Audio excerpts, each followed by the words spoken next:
Batu kolam indah menawan dibeli dari kota Batu.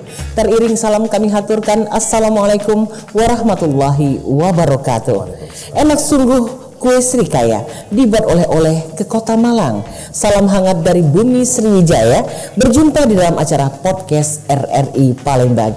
Iya sobat RRI dimanapun Anda berada, jumpa kembali kita pada kesempatan di hari ini dalam podcast RRI Palembang.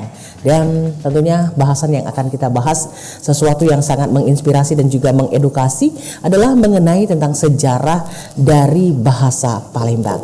Nah, untuk mengulik lebih jauh sebenarnya bagaimana sih sejarah dari bahasa Palembang itu sendiri, sudah hadir di rompok kita kalau bahasa Palembangnya, atau di rumah kita saat ini, di studio kita saat ini, kedua narasumber yang luar biasa, seorang sejarawan, kemudian juga ada seorang penggiat budaya dan konten kreator maksud kami ya. Nah, kalau Bupati Bijak mengatakan tak kenal maka tak sayang maka tak cinta. Kita ingin mengenal lebih jauh dulu siapakah gerangan narasumber kita. Sudah hadir di sini, kalau biasanya saya pribadi Cek Gaya itu manggilnya Cek Ari ya. Beliau adalah seorang sejarawan. Nama beliau lengkapnya adalah Kemas Ari Panji. Assalamualaikum Cek Ari. Waalaikumsalam warahmatullahi wabarakatuh. Sehat Cek Ari? Alhamdulillah sehat. Alhamdulillah. Iya. Masih lancar? Lancar. Galo-galo. Sedanten yo. Iya, bahasa Palembang ya. Oke, selanjutnya siapakah gerangan? Kalau yang satu ini beliau seorang konten kreator dan juga penggiat budaya. Nama lengkap beliau adalah Hidayatul Fikri, biasa disapa dengan Mang Dayat. Kalau galaknya YouTube, aduh Mang Dayat, inilah uangnya ya. Silakan disapa dulu Mang Dayat ya. Salam sedulur dari bumi Sriwijaya, dari Palembang Darussalam. Mang Dayat, nama udara, nama aslinya Hidayatul Fikri. Jadi salam kenal sobat-sobat RRI di seluruh Indonesia. Lancar gila juga. Alhamdulillah. Kata Palembang buguyu. Oke, ini sudah diawali dengan bahasa Palembang, menarik sekali tentunya. Dan juga tentunya sobat RRI dimanapun Anda berada, kalau kita ketahui bahwa yang namanya kita di dalam kehidupan sebagai makhluk sosial tidak lepas dari yang namanya berkomunikasi, bersosialisasi. Karena komunikasi merupakan hal yang sangat penting yang bisa kita lakukan antar satu dengan yang lain. Nah, berbicara mengenai komunikasi tak lepas erat kaitannya dengan bahasa yang digunakan begitu ya. Nah, kalau kita tahu bahwa Indonesia yang terdiri dari banyak suku, ragam budaya begitu ya, itu tentunya memiliki bahasa daerahnya masing-masing. Namun dipersatukan dalam satu bahasa, yaitu bahasa Indonesia. Nah, sementara di Sumatera Selatan sendiri, di kota Palembang sendiri, di mana Sumatera Selatan itu terdiri dari 17 kabupaten dan kota, itu masing-masing juga punya bahasa daerahnya sendiri. Namun dipersatukan dengan bahasa khasnya Palembang, yaitu bahasa Palembang. Nah, kita pengen kulik-kulik lebih jauh nih tentunya bagaimana sih sebenarnya bahasa Palembang itu, sejarahnya seperti apa. Mungkin Kak Ari dulu nih Kak Ari, berbicara mengenai sejarahnya bahasa Palembang. Sebenarnya bahasa Palembang itu apa sih? Jadi Cek Gaya, kalau kita ngomong tentang bahasa Palembang ini kan sebenarnya bahasa Melayu. Bahasa Melayu. Nah, jadi bahasa Melayu dalam dunia Melayu ini atau di negeri Melayu ini kan ada Melayu Delhi, ada Melayu Palembang, ada Melayu Riau, mungkin ini ada Melayu yang lain-lain gitu kan. Semuanya sebenarnya basicnya atau dasarnya itu adalah bahasa Melayu. Bahasa Melayu. Kenapa kulo atau saya membicarakan ngomong bahasa Melayu dalam beberapa bukti otentik, misalnya di prasasti lah kita ngomong sejarah ya. Sejarah. Dalam prasasti kerajaan Sriwijaya kan menggunakan bahasa Melayu tua. Jadi dulu ada masa Melayu kuno itu dengan bahasa Melayu yang sekarang kan terjadi perubahan. Nah, dalam prasasti itu menggunakan bahasa Melayu tua. Nah, jadi artinya awal dari bahasa Palembang itu bahasa Melayu. Nah, menariknya di bahasa Indonesia yang kita gunakan sekarang ini juga cikal bakal menjadi bahasa Indonesia juga berasal dari bahasa Melayu. Kenapa akhirnya bahasa Melayu ini menjadi bahasa pengantar atau dalam bahasa istilahnya lingua franca, artinya dia bahasa penghantar atau penghubung. Tadi kata Cek Gaya tadi menghubungkan komunikasi antara orang per orang atau kelompok-kelompok kan. Nah, jadi bahasa itu sebagai pengantar atau alat komunikasinya. Nah, untuk Palembang, terutama di negeri Palembang, jadi negeri Palembang ini Cek Gaya harus kita sampaikan, jangan dibayangkan kota Palembang saat ini, Bang. Jadi bukan kota Palembang saja, tapi dia menyeluruh di wilayah Sumatera bagian selatan. Sumatera bagian selatan itu disebut dengan negeri Palembang. Nah, bahasa Palembang ini yang dasarnya adalah bahasa Melayu Palembang atau Melayu tua di dalam prasasti Sriwijaya itu ya disebutkan sebagai bahasa pengantar. Jadi kalau kita ngomong sejarah ya harus seperti itu. Nah, kemudian terjadi yang namanya akulturasi, percampuran dari berbagai bahasa. Datanglah budaya Arab, orang-orang Arab komunikasi dengan negeri luar dari Arab, maka ada sedikit kosakata Arab itu masuk ke kita. Ada orang Cina juga. Contohnya seperti apa nih? Kalau misalnya kita nyebut di sini kan misalnya almari nih, lemari gitu kan itu dari bahasa Arab kan almari. Kursi misalnya itu kan bahasa Arab. Kemudian kalau misalnya ada bahasa Cina, misalnya kita nyebut mie itu kan bahasa Cina sebenarnya kan.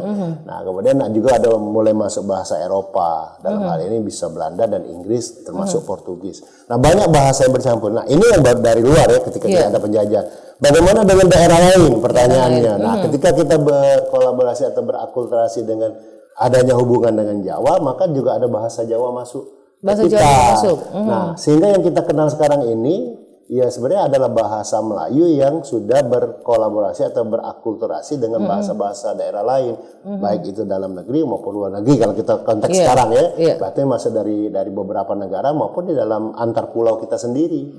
Jadi kenapa lebih identik nanti perkembangannya lebih ke bahasa Jawanya? Ya tadi Melayu Jawa kalau orang kita ngomong juga Melayu Jawa. Artinya ada perpaduan antara bahasa Melayu ditambah dengan bahasa Jawa sehingga ada disebut dengan istilah Melayu Jawa.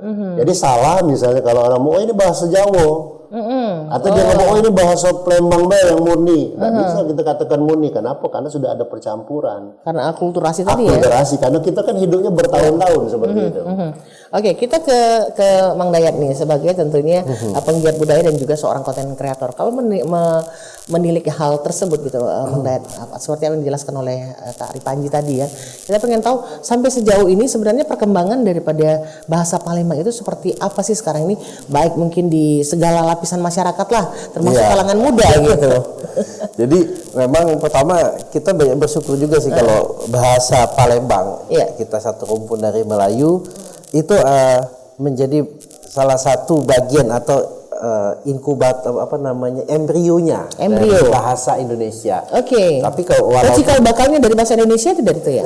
Dari bahasa Melayu ya. Jadi, walaupun kalau kita ketahui mungkin penutur di Indonesia ini lebih banyak penutur bahasa Jawa daripada penutur bahasa Melayu. Tapi inilah yang kita patut syukuri, bahasa Melayu ini malah yang digunakan sebagai bahasa Indonesia. Nah, dan memang kalau kita lihat dari tahulah yang paling dekat masa Kesultanan Palembang kalau kita bicara tentang bahasa Palembang.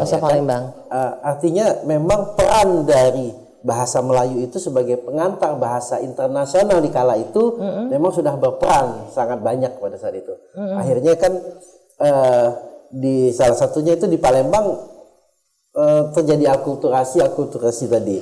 Dan sampai saat ini pun itu masih terjadi. Masih terus terjadi. Perkembangannya masih. Contoh nih kalau misalnya kita bilang sekarang nak kemana? Mau kemana gitu kan? Iya. Nak kemana? Ayo ikut. Nah, padahal bahasa Palembang bukan ngikut, itu bahasa Indonesia itu. Ikut. Kalau bahasa Palembang kan melo. Nah, jadi memang itu akibat akulturasi juga. Akulturasi tadi, tapi kita tanpa sadar kan ya. Kata ke Mas Panji tadi kita tidak bisa ayo ikuti aku ya. Ikut biasa kita mendengar itu. Nah, misalnya badan kondis terek. Terek kan dari bahasa Belanda. Nah, jadi kalau kita menyebut akulturasi dari bahasa-bahasa Palembang ini, terlalu banyak pencampuran dan kalau kita lihat, ini identik dengan bahasa Jawa. Tapi kalau kita lihat rata-rata itu tidak banyak, gitu loh. Mungkin dari unsur Jawa ada 10%, 5% sampai 10%, unsur dari Belanda sekian persen, unsur dari Cina sekian persen, nah, Arab juga banyak. Nah, jadi perkembangan itu sampai sekarang pun terus berkembang. Terus berkembang sampai dengan saat ini. Dan yang dipertahankan sebenarnya arti juga sih arti. Arti Jadi daripada bahasa jangan sampai sendiri. ada pergeseran. Misalnya kayak kalau dulu kan kau ini kate agu. Nah, Iya. sebenarnya agu itu kan lebih ke kepedulian, tidak Ada kepedulian maksudnya. Padahal kalau ditarik mundur kate agu yang dibicarakan orang Palembang sekarang itu sebenarnya lebih tepat kate angkus kalau zaman dulu. Oh, kati angkus. Jadi ada beberapa pergeseran dari bahasa itu yang berubah. Kita pikir artinya sama tapi berbeda. Nah, makanya jadi artinya kalau ago itu kepedulian. iya, Tapi akhirnya bergeser. jadi agoi peduli gitu kan ya. Nah, itu jadi banyak kate ago, kate embean. Embe itu lebih ke harga diri. Harga diri. Kalau dia itu misalnya berbuatan yang tercela, itu baru kate embean. Nah, jadi sebenarnya Kalau bedanya dengan kati antanan. antan itu tadi, jadi dia itu apa namanya? Antan itu punya arti juga. Kalau di kamus sih, kalau tidak salah dia itu juga lebih ke harga diri. Ke harga diri. Atau antan dari kata bahasanya ngantan. Nah, bahasanya itu ngantan. Lebih tapi jangan gitu. Nah, jadi kate itu kata ininya, yang sisanya itu punya arti masing-masing. Tapi saya lebih banyak dipakai kate agu itulah. Nah, ini menarik nih Kari, kan seperti yang dijelaskan oleh ini tadi Mang Dayat tadi kan, kate itu artinya tidak ada ya. Iya. Nah, kan kita kadang kita suka ngomong gini, ada dak? Tidak kati. Dak kati. Nah, sudah kati itulah sudah tidak ada kan, gitu kan? Dipakai lagi dak kati. Jadi seakan-akan ada double nih. Itu sebenarnya lebih ke ungkapan penegasan. Penegasan. Jadi sebenarnya kalau dia jawab misalnya ada nggak duit kati, sudah selesai jawabannya. Jadi kalau kita terjemahkan bahasa Indonesia, ada uang nggak? Tidak ada. Atau nggak ada kalau bahasa Jakarta, tidak ada. Jadi cukup jawab ada duit nggak? Kalau zaman dulu, nah ada redano nggak? Redano duit. Ada duit nggak? Kati, sudah selesai jawaban itu. Tapi kita kadang tidak percaya diri kan. Kita tegaskan lagi, dak kati. Artinya ada penegasan. Bahwa menyatakan bahwa kita tidak kati duit. Bukan pemborosan kata-kata. Bukan, tapi memang ada semacam penegasan. Sama lagi seperti ini. Aku ngutip Mang Dayat tadi ngomong. Kadang-kadang ada terjadi pergeseran. Wong zaman dulu ngomongnya kalau misalnya biso itu hanya untuk racun ular. Biso. Tapi sekarang pergeserannya, biso itu dikatakan untuk menyatakan dapat atau bisa, atau maksudnya mampu gitu kan. Mampu melakukan. Pacak atau. Nah, harusnya yang benar kan jawabannya pacak, bukan biso. Tapi kan sekarang anak-anak ngomongnya bisa enggak? Biso itu kan racun. Jadi racun enggak kan kalau kita terjemahkan secara arti yang benar gitu kan. Tapi harusnya pacak enggak? Nah, kadang-kadang ini masuk ke dalam dunia anak-anak kita saat ini sehingga dia kalau bahasa kita ini tidak ada jati diri. Jati diri. Oke. Kata jati diri itu kan menghilangkan identitas artinya. Dia malu dengan bebaso dia dewe, akhirnya apa? Ketika sekarang dilakukan muatan lokal belajar bahasa, dia bingung. Ini bahasa apa nih katanya. Nah, gitu loh. Nah, jangankan nak berbahasa dengan bahasa Palembang yang sehari-hari mereka sudah lupa. Kenapa? Kalau lebih banyak bahasa komunitas tadi menggunakan bahasa prokem segala macam, istilah-istilah yang baru muncul, sehingga ini yang tumbuh. Nah, kita khawatir ke depan ini akan hilang gitu. Nah, jadi mari kita kembali ke budaya kita, bahasa kita yang asli. Mari kita mengenal jati diri kita supaya kita dapat identitas. Jadi pengenalan jati diri itu adalah penting ya. Sekarang Mang Dayat sebagai statementnya. Jadi melanjutkan juga yang dari katakan Kando kemarin Panji tadi, tapi Mang Dayat lebih mendalami itu mengenai sepertinya kita harus mengemas ulang mengenai tata bahasa kita ini yang kemudian secara kedepannya itu lebih ke arah kebudayaannya. Jadi begini, kita mungkin kebanggaan kita tentang bahasa Palembang. Mungkin orang kita pun beranggapan ini kampungan. Sebagian mungkin ada yang berbicara seperti itu ya kan. Miris sekali ya Pak ya. Jadi inilah packaging yang harus kita rubah. Jadi kalau misalnya bahasa Palembang, kebudayaan Palembang, kita masukkan dalam kemasan dalam dunia seni, baik itu dunia perfilman, musik ataupun pentas-pentas ataupun dalam segi bahasa. Kemudian di dalam mengemasnya itu lebih dinaikkan lagi. citranya. Ini maaf nih, kenapa sih Palembang dianggap kasar gitu, bahasa Palembang dianggap kasar. Ini peran media. Peran daripada media. Karena media-media yang menyampaikan bahasa Palembang itu dia kasar-kasar. Oh, konyol nih.